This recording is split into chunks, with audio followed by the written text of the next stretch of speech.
Good morning. I'd like to welcome all of you to this very special forum of the City Club of Cleveland. And a few of you I see there I want to congratulate especially for being here this time of the morning.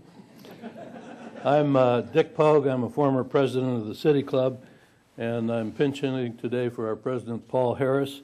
And it's a great privilege for me to introduce the Honorable John A. Boehner, who since January 4 of 2007 has served as the 21st minority leader in the United States House of Representatives. And in that position, of course, he's the Republican counterpart to Speaker of the House, Nancy Pelosi. And without putting any words in John Boehner's mouth, I suspect that he might like to change positions with Nancy on January 4. John Boehner has served as a congressman representing the 8th District of Ohio, which covers the Cincinnati-Dayton area, for 10 terms, beginning back in January of 1991. He's generally regarded as a, quote, hardcore conservative, but the Cleveland Plain Dealer has said that Boehner, and I quote, has perfected the art of disagreeing without being disagreeable. And the Pittsburgh Tribune Review has opined that, and again I quote, on both sides of the aisle, Boehner earns praise for candor and ability to listen.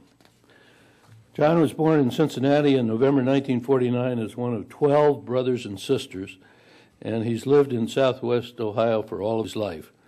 He and his wife Debbie have been married 35 years. They have 2 daughters, and going back in his history, after he graduated from Moeller High School in Cincinnati, he enlisted in the Navy, but for medical reasons was honorably discharged after 8 short weeks, and at that point he entered Xavier University in Cincinnati, where he earned a bachelor's degree in 1977. After he graduated, he joined a small sales business called New Site Sales. It was engaged in packaging and plastics products, and quickly became the president of that firm. And while he was in the private sector working for that firm, he entered the political arena. First, he was a Union Township trustee from 1982 to 84, and then he became a member of the Ohio State Legislature from 1984 to 1990. Then he entered the U.S. House, and it was marked by a very aggressive campaign, which in his own words, he was determined to, quote, clean up Congress and make it more accountable to the American people. And during his freshman year, Boehner and some fellow members of a reform-minded group, which was called the Gang of Seven, took on the House establishment in his freshman year and successfully closed the House bank, uncovered the dine and dash practices at the time in the House restaurant, and he exposed some drug sales and cozy cash for stamp deals at the House Post Office, all in his first year. He also adopted a personal no earmarks policy when he took office in 1991, and that's a no pork policy that he says he has continued to this very day. He was very instrumental in working with Newt Gingrich and others to craft the famous Contract with America, the bold 100-day agenda for the 104th Congress, which helped to catapult the Republicans in 1994 into a majority in Congress for the first time in 40 years. One of the contract's cornerstones, which was called the Congressional Accountability Act, required Congress to live under the same rules and regulations as the rest of the country. And that particular statute bears the personal imprint of his drive at the time to reform the House. In his most recent election to the Congress in 2008, he received almost 69% of the vote in his district. And for relief from all of this Washington activity, he plays a pretty mean game of golf. So with great admiration, it's my honor to present to you one of the undoubted leaders of the political debate in America today, and clearly one of the most powerful members of the Congress, the Ohio's own Minority Leader, John Boehner.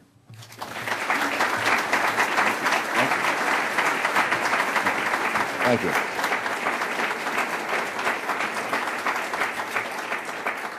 Well, Dick, thank you for that generous introduction. And let me say thank you all for being here today. A special thanks to my friend, longtime friend, Pat Sweeney, who I served with in the Ohio legislature back in the 80s. I wasn't there nearly as long as he was. But we have stayed in touch, and our paths have crossed many times since. And again, I want to thank the City Club for hosting me today and the invitation, and for all of you that came here this morning to take part in this discussion.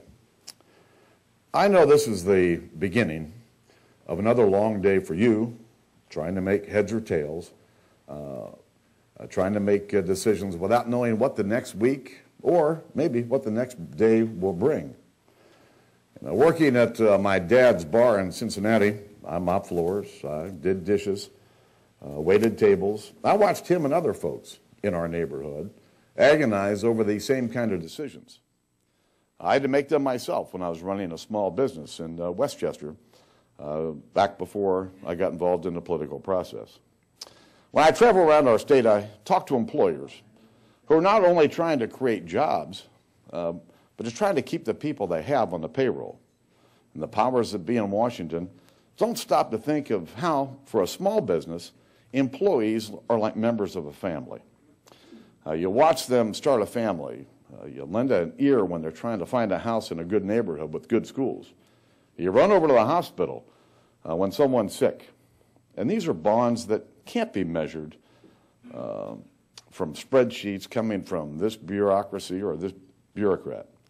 But as intangible as these bonds are, they've been frayed by a struggling economy. Right now, America's employers are afraid to invest in an economy that's stalled by stimulus spending and hamstrung by uncertainty. And the prospect of higher taxes, stricter rules, more regulations has employers sitting on their hands. And after the pummeling they've taken from Washington over the last 18 months, who can blame them? And while visiting our state last week, President Obama attended a political fundraiser in Columbus, and at the same exact moment, just a couple of blocks away, hundreds of Ohioans were waiting in line at a job fair where they would learn once again the companies aren't hiring right now. They're frozen. Or as the organizer of the job fair put it, employers are, and I'm quoting now, scared to death. Yes, that is what's happening in America. Employers are scared to death. And I met with the president last month at the White House. I conveyed my belief, as shared by many economists, that this ongoing uncertainty is hurting small businesses and preventing the creation of private sector jobs. And not long after we spoke, he signed a $26 billion stimulus spending bill that funnels money to states in order to protect government jobs.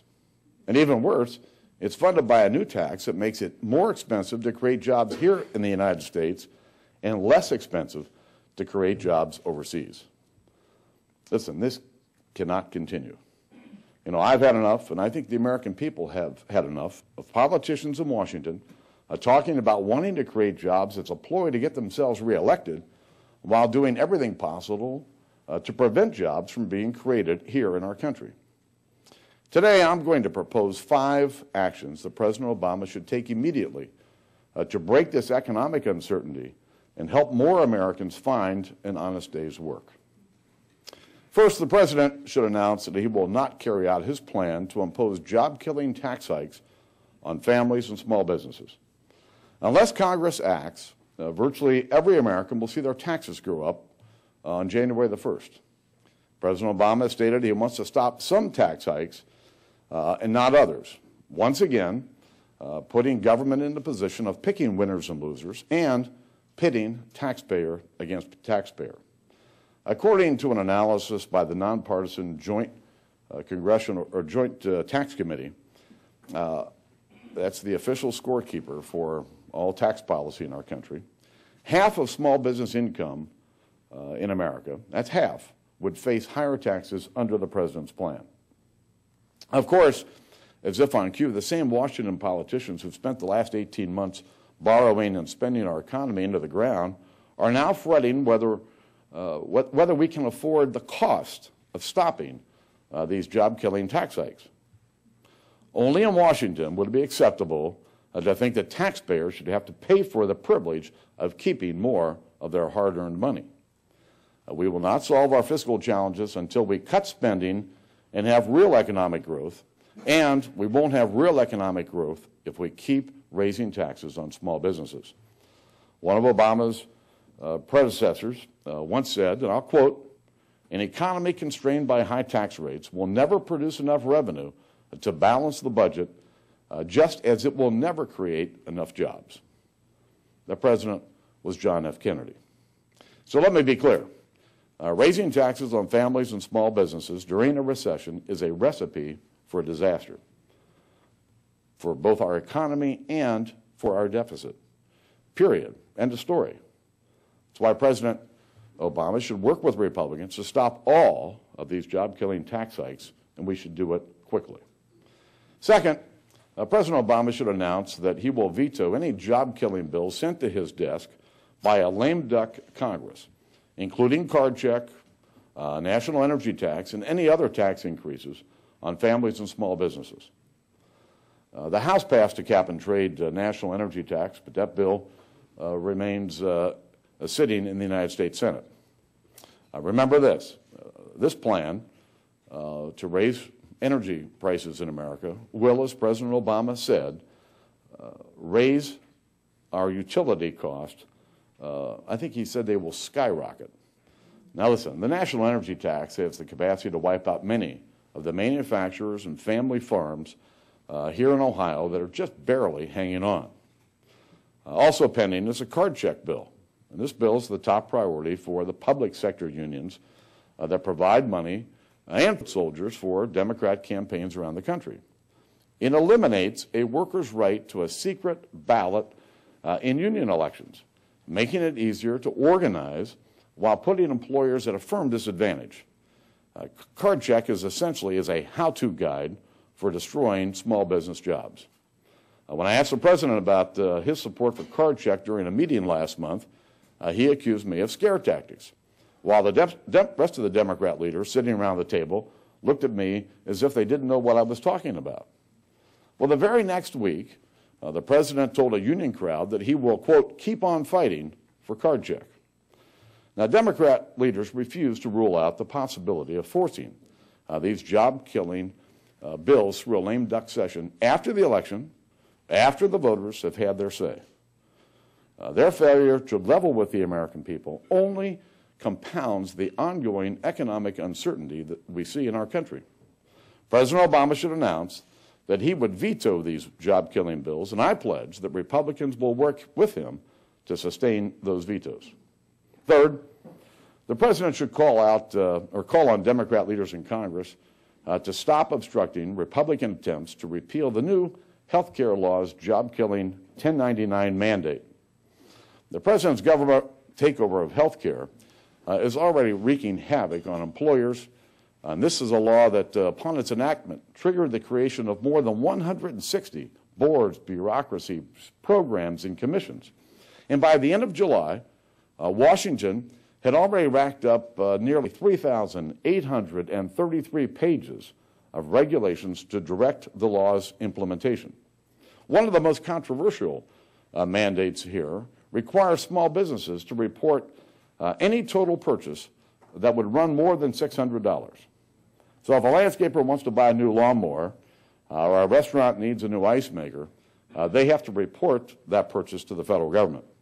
If you're a mom and pop grocery store and you buy, let's say, $1,000 worth of groceries from 15 different vendors, you've got to file 15 different forms.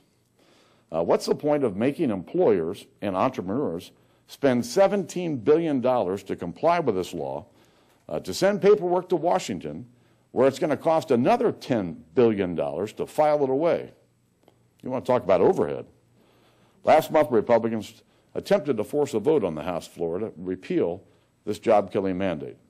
The Democrat leaders blocked that vote and instead attempted to use this as an opportunity to impose another job-killing tax on U.S. job creators. President Obama should call on the Congress today to repeal this mandate without delay and without strings attached. Fourth, President Obama should submit to Congress for his immediate consideration in an aggressive spending reduction package. When Congress returns, we should force Washington to cut non-defense discretionary spending to 2008 levels, before the stimulus was put into place. This would show that Washington's ready to get serious about bringing down the deficits that threaten our economy. For his part, President Obama says we should wait and talk about a deficit reduction plan next year. I say, let's talk about it right now. All the stimulus spending has gotten us nowhere, but it comes from somewhere. We're now borrowing 41 cents of every dollar we spend from our kids and our grandkids. Think about that. 41 cents of every dollar the federal government spends this year, we're going to pass the bill on to our kids and our grandkids. This spring, when power changed hands in Britain, another country racked by red ink, one Treasury minister left a note for his successor. And the note said, "I'm afraid to tell you there's no money left." Well, I'm not afraid to tell you there's no money left. We're broke. In fact, our debt is on track to exceed the entire size of our economy in the next 2 years. And the government has no plan in place for paying back this debt. In fact, Congress didn't even write a budget this year. They just canceled it altogether. Without a budget, Washington will try to get away with continuing to spend at current levels. And I don't think we can allow that to happen. Economists have warned that all this borrowing runs the risk of causing a damaging spike in interest rates, which would cripple any kind of job creation in our country. We also cannot allow politicians in Washington to continue trotting out the same tired scare tactics because they don't have the courage to say no to whichever union or special interest has their hand out. That's not governing, and that's certainly not leadership.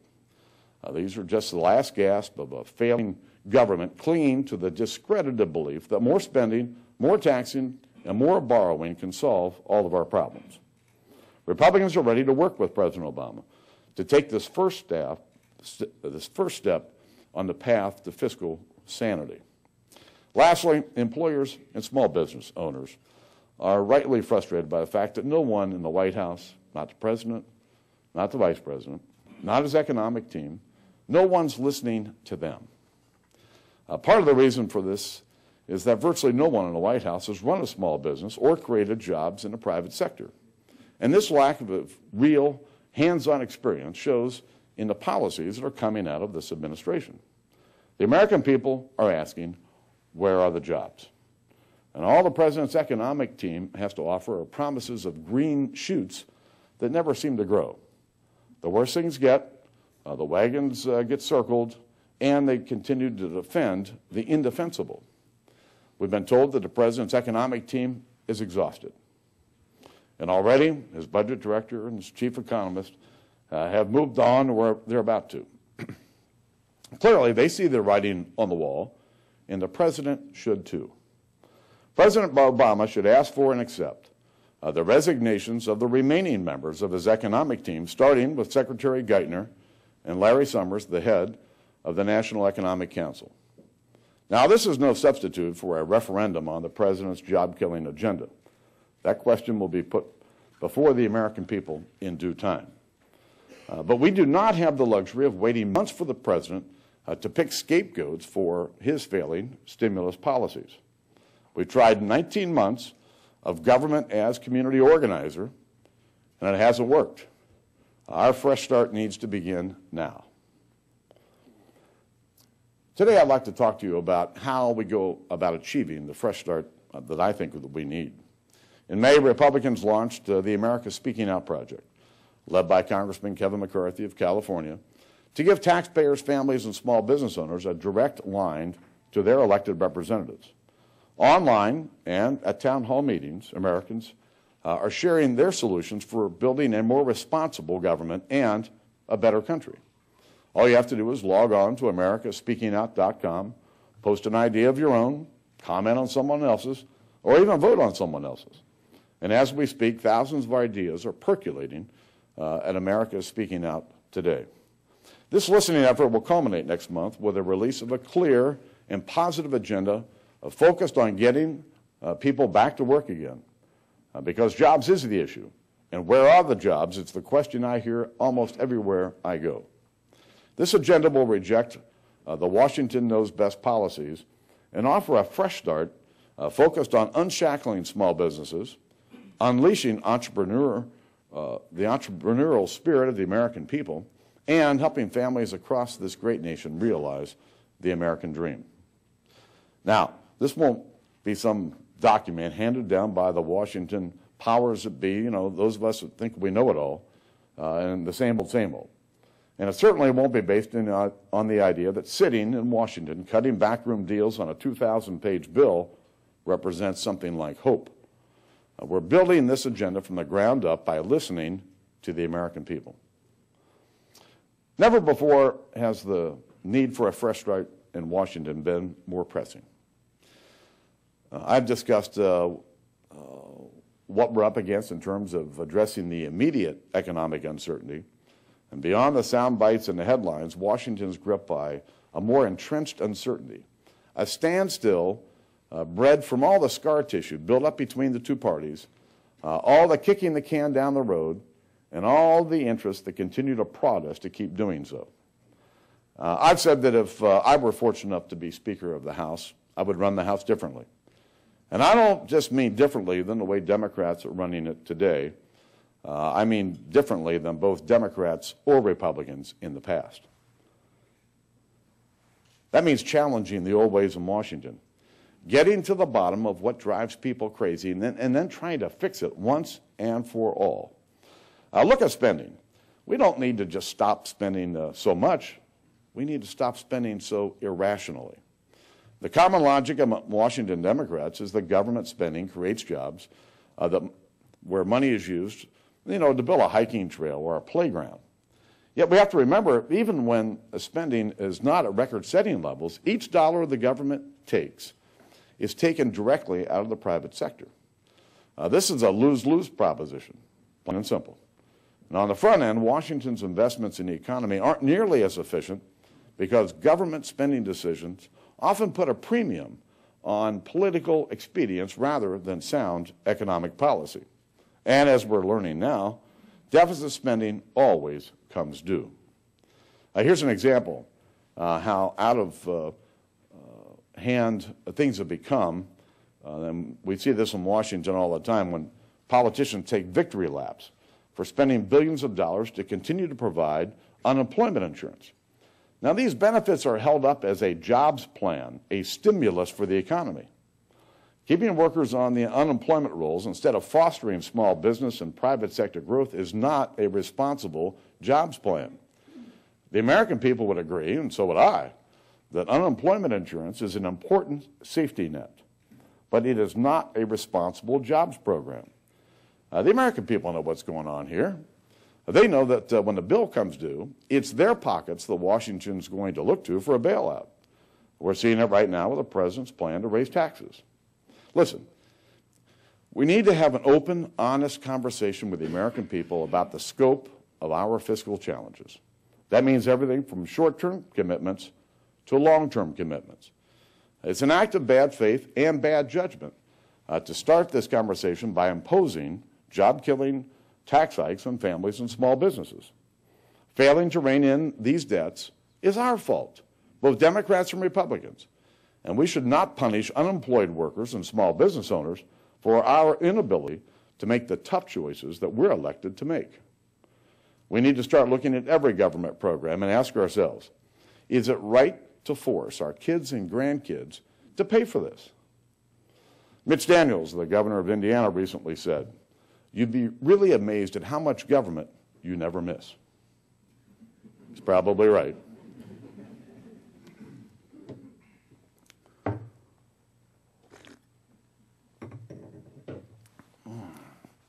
Just as we reevaluate how the federal government spends money, we should also rethink about how the federal government collects money.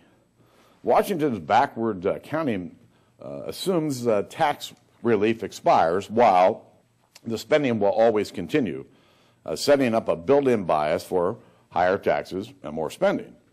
That is, of course, unless Congress extends the tax relief. So instead of making tough choices, Congress regularly ends up rubber stamping a haphazard collection of must-do tax policies from one year to the next. The so-called tax extenders bill is a prime example of this. This year's tax extender bill had 71 separate tax provisions in it, totaling $31.6 billion of tax relief. And more provisions get added each and every year, but few, if any, ever seem to fall out of the package. There's everything in there from the research and development tax credit, special expensing for the film industry, an extension and modification of a tax credit for the steel industry fuel. How about the mine rescue team training tax credit? Or tax incentives so you can invest in the District of Columbia. Are they worth it? Many of them are. But we just go ahead and extend all of them temporarily, usually right at the last minute, so Washington can continue to pander to the loudest voices instead of implementing the best ideas. For Washington, that's just business as usual, but it's no way to run a business, and it certainly is no way to run a government. We need to take a long, hard look at the undergrowth of deductions, credits, and special carve-outs that our tax code has become. And yes, we need to acknowledge that what Washington sometimes calls tax cuts are really poorly disguised spending programs that expand the role of government in the lives of individuals and employers.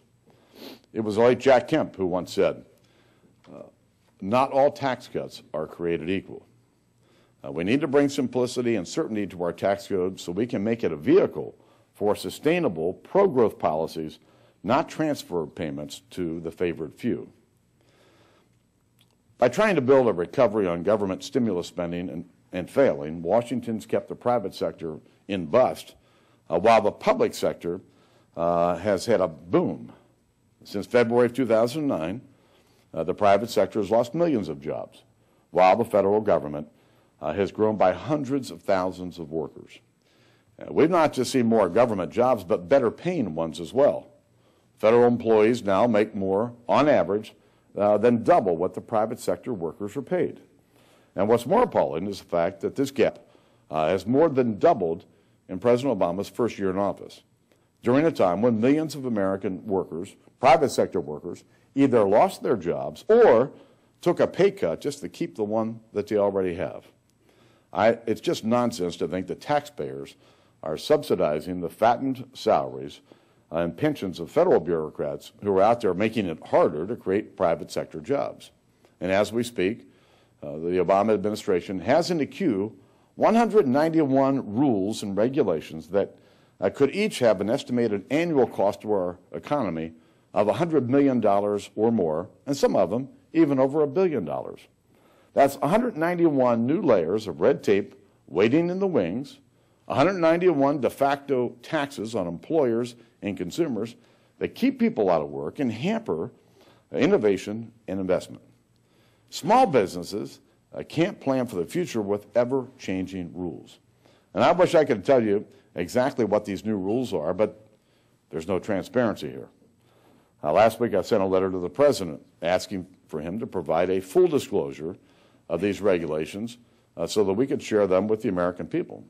We received a response, but still no details on what all these new regulations really are.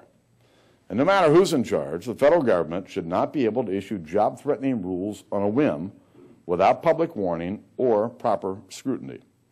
Endless spending sprees, entangled tax structures, and bureaucracy run amok. These are all outgrowths of a tired, bloated, and broken Washington.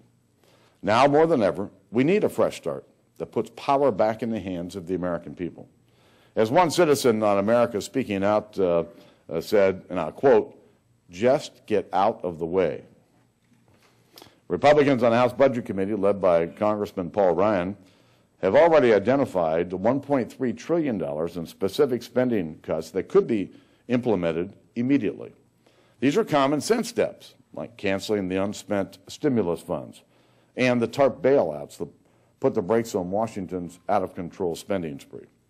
Republicans have also proposed establishing strict budget caps to limit federal spending on an annual basis. If we reduce spending from current levels and impose a hard cap on future growth, we can save taxpayers more than $340 billion and we can make sure that this is the last Washington spending spree of its kind. To restore balance between the federal government and the public sector, Republicans have called for freezing both government pay and government hiring. Instead of growing big government, let's focus on growing small businesses around our country. Last month, as part of our America Speaking Out project, Republican lawmakers met with some of America's employer community to hear their concerns and talk about ways to end this economic uncertainty. One of the ideas that was mentioned was a freeze on new job-killing regulations, just something Washington could do to give the private sector a little breathing room. Right now, Republicans are fighting for common-sense legislation offered by Congressman Jeff Davis of Kentucky that will require congressional approval of any new rule that imposes a cost of more than $100 million on our nation's economy. I think this initiative would serve as a much-needed restraining order against unelected busybodies and bureaucrats who overstep their boundaries and make it harder to create jobs. President Reagan once said that there ought to be a law against saying that there ought to be a law. I couldn't agree more. It's not enough, however, to break the current uncertainty and rein in big government and hope the pendulum swings the other way. Once businesses get up off the sidelines, we need to keep them in the game. And one idea that Ways and Means ranking Republican Dave Camp of Michigan proposed as part of our stimulus plan was to allow small businesses with fewer than 500 employees to take a tax deduction equal to 20% of their income. This would free up extra capital and allow for new investment and new hiring, and was a better solution when we offered it last year, and frankly, it continues to be what we think is a better solution. We've also recently heard a lot of talk in Washington about the manufacturing sector, but no action. Congress is yet to act on the pending trade agreements with Colombia, Panama, and South Korea. These agreements would level the playing field for American workers, farmers, and businesses, and pave the way for creating hundreds of thousands of new jobs right here at home. Passing these free trade agreements was a critical plank in our jobs plan that House Republican Whip Eric Cantor and I presented to the President last December. Congress should approve these free trade agreements immediately. The best case I can make for these solutions is that they work, and some of them are working right now. Last year, House Republicans launched a state solutions project, bring Republican governors and legislators together to fight big government policies and promote better solutions to the everyday challenges that the American people deal with. Now let's look at what two Republican governors who've been in office only a matter of months have been able to accomplish. In Virginia, Governor Bob McDonnell entered office facing an unprecedented $4.2 billion deficit. His predecessor proposed closing the shortfall by imposing the largest tax increase in the state's history. Governor McDonnell refused to balance the state's budget by making it harder for Virginia families and business owners to balance their own budgets. In New Jersey, Governor Chris Christie entered office facing an $11 billion budget deficit left behind by his predecessor. And it was all gimmicked up by some new property tax for the homeowners in New Jersey. Both governors forged bipartisan cooperation, set priorities, cut spending, closed their shortfalls, and did so without raising taxes. But unless Washington provides leadership and puts in place policies that promote lasting private sector job growth, our engine of economic growth, the states, will continue to face difficult choices year after year. For 20 years now, I've watched leaders in both parties look at the big issues, the tough issues, and then I watch them look away. Now we're just out of time. We've run out of road to kick the bucket down. It's time to put grown-ups in charge. It's time for people willing to accept responsibility, and it's time to do what we say that we're going to do. These are the values that I learned growing up with my 11 brothers and sisters, the values that I passed on to my daughters. And I've also told my girls how I was raised, to never accept the next best thing for myself or my country. This is the time. No more uncertainty, no more muddled messages. America's strength is in her people, hardworking, industrious, always pioneering, always innovating. So we will confront these hard truths together, and we will tackle these challenges together. I want to thank you again for the opportunity of being here today, and I look forward to your questions.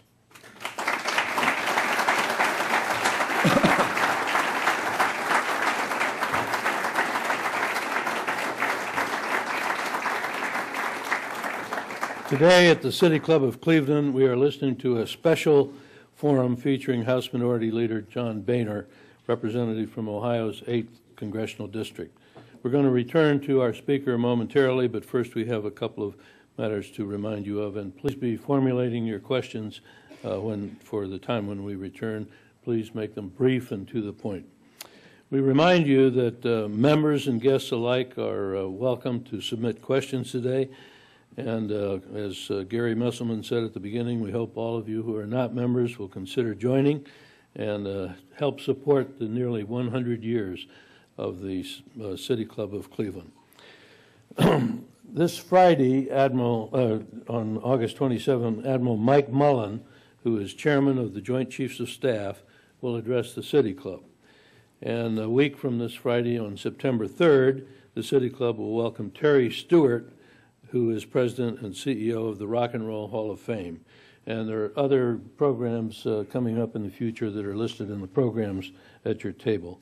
Today we're pleased to welcome guests at tables hosted by Baker Hostetler, the Greater Cleveland Partnership, Jones Day, KeyBank, Porter Wright, and University Hospitals.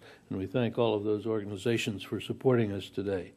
Now we'll return to our speaker for our traditional City Club questions and answer period.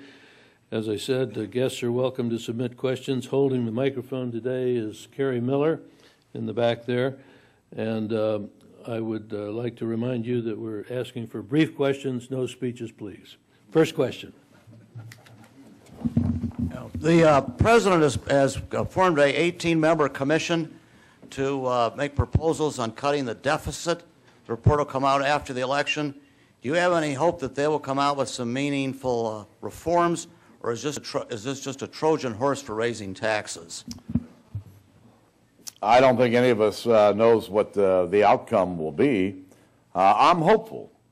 After having talked with former Senator Alan Simpson and Erskine Bowles, the two people who are chairing this commission, I'm hopeful that they will take a look at the long-term challenges our country faces.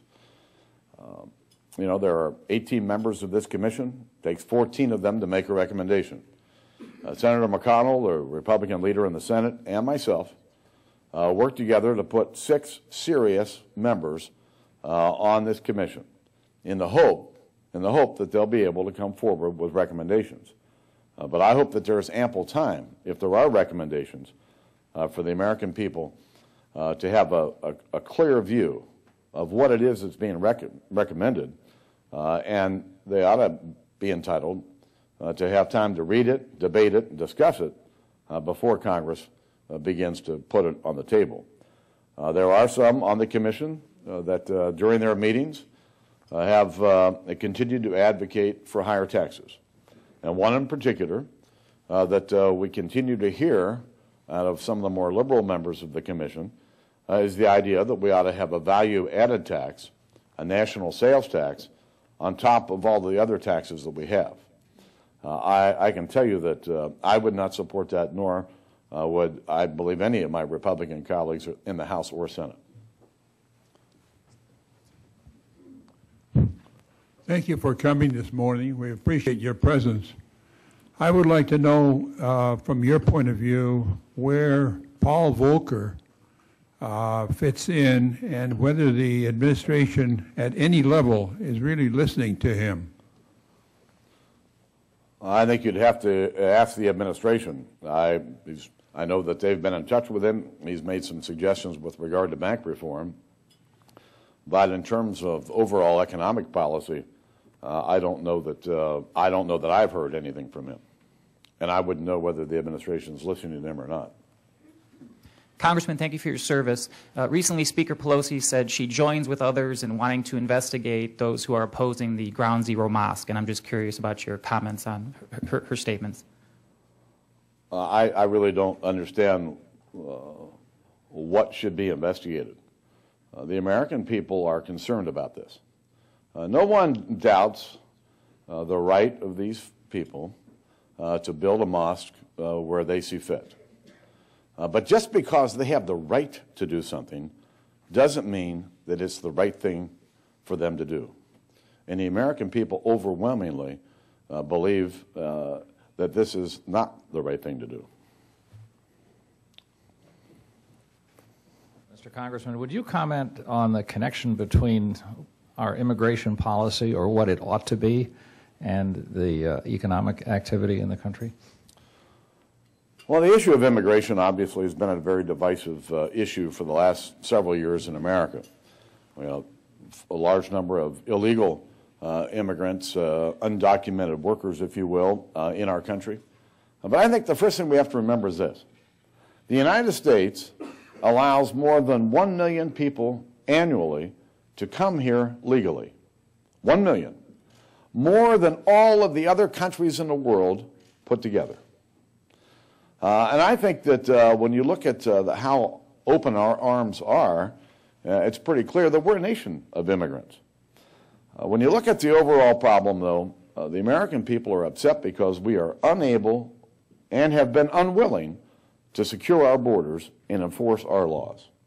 And I don't think the American people will allow the Congress or the government in Washington to move down the path in terms of anything that looks like comprehensive reform until they have some confidence that we are willing and have the ability to secure our borders and enforce our laws. Congressman, welcome back to Cleveland. I'm Craig Marvany out of southwestern Cuyahoga County, Strongsville, North Royalton. Nice tie, by the way. Well, thank you.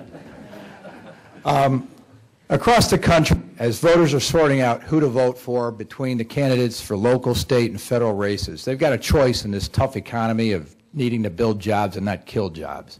Are voters better off generally considering, as a general proposition, candidates with private sector business experience who know how to build jobs, or people who come from the government, who've spent their entire careers in the government and have never held a job in the private sector?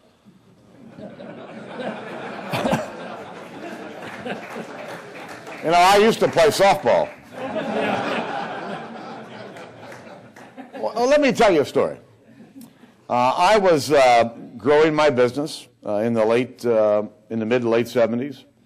Along the way, while I was growing my business, I got involved in my neighborhood homeowners association. It ended up putting me on a path that I never thought in my wildest dreams I would ever be on. You know, I'm the last guy in the world who should be standing here as a Republican leader in the House, having 11 brothers and sisters. My dad owned a bar. We didn't have much, if anything. But, you know, growing up in America, you can grow up and be anything you want to be. And you can do anything that you want to do. And America's been an opportunity machine for 200 years. We create opportunities for our citizens unlike any other country in the world. That's been the key to our success. But the bigger the government gets, the smaller the people get. The more the government takes, the less you have to invest in yourself, your family, your community, your business. I never wanted to do this, but I thought the government was choking the goose that was laying the golden egg. And I believe that what Washington